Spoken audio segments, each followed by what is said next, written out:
ചവറ ഗ്രാമപഞ്ചായത്തിൽ MCFിലേക്ക് conveyor belt സ്ഥാപിച്ചു. 5 ലക്ഷം രൂപ വിനിയോഗിച്ചാണ് പ്ലാസ്റ്റിക് വേഗത്തിൽ തരംതിരിച്ചെടുക്കാനായി കൺവെയർ ബെൽറ്റ് സ്ഥാപിച്ചത്. ചവറ ഗ്രാമപഞ്ചായത്തിൽ വാർഷിക പദ്ധതിയിൽ ഉൾപ്പെടുത്തിയാണ് MCFിലേക്ക് കൺവെയർ ബെൽറ്റ് വാങ്ങിയത്.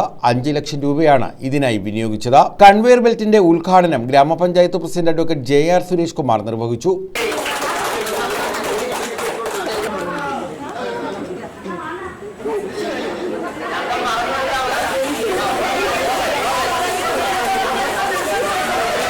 മാലിന്യ പ്രശ്നങ്ങൾ പ്ലാസ്റ്റിക് മാത്രമല്ല ബാക്കി എല്ലാത്തരം മാലിന്യ പ്രശ്നങ്ങളിലും വലിയ താല്പര്യമെടുത്ത് നമ്മൾ മുന്നോട്ട് പോകുന്നുണ്ട്. ഈ വർഷം തന്നെ സ്വന്തമായിട്ട് സ്ഥലം വാങ്ങി MCF നിർമ്മിക്കുന്നതിനുള്ള ഒരു പ്രോജക്റ്റ് വെച്ചിട്ടുണ്ട്.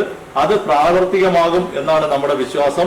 ഇന്ന് ഇവിടെ ഇപ്പം MCFിലേക്ക് വേണ്ടി ഒരു കൺവെയർ ബെൽറ്റ് MCFിലെ പ്ലാസ്റ്റിക് സെഗ്രിഗേറ്റ് ചെയ്യുന്നതിന് ഹരിതകർമ്മ സേനയ്ക്ക് ഏറ്റവും അനുയോജ്യമായിട്ടുള്ള ഒന്നാണ്, ഏറ്റവും അത്യാവശ്യമായിട്ടുള്ള ഒന്നാണ് കൺവെയർ ബെൽറ്റ്. 2 നേട്ടങ്ങളാണ് ഇതുകൊണ്ടുണ്ടാകുന്നത്. ഒന്ന്, വളരെ പെട്ടെന്ന് തന്നെ ഈ പ്ലാസ്റ്റിക്കിന്റെ സെഗ്രിഗേഷൻ നടത്താൻ സാധിക്കും. അത് കൂടാതെ തന്നെ പ്ലാസ്റ്റിക് സെഗ്രിഗേറ്റ് ചെയ്യുമ്പോൾ പർച്ചേസ് ഇതിന്റെ വില പഞ്ചായത്ത് കൊടുത്തു കഴിഞ്ഞാൽ വില കിട്ടുന്ന പ്ലാസ്റ്റിക് ഉണ്ട്, വില കിട്ടാത്ത പ്ലാസ്റ്റിക് ഉണ്ട്. ആ വില കിട്ടാത്ത പ്ലാസ്റ്റിക്, ഈ വേസ്റ്റ് പ്ലാസ്റ്റിക്കിന്റെ കൂട്ടത്തിൽ പോകുന്ന പ്ലാസ്റ്റിക്കുകൾ കൈകൊണ്ട് ഹരിതകർമ്മസേന അംഗങ്ങൾ തിരിഞ്ഞു കഴിഞ്ഞാൽ അത് കൂടുതലായിട്ട് വരുന്നതാണ് കാണുന്നത്.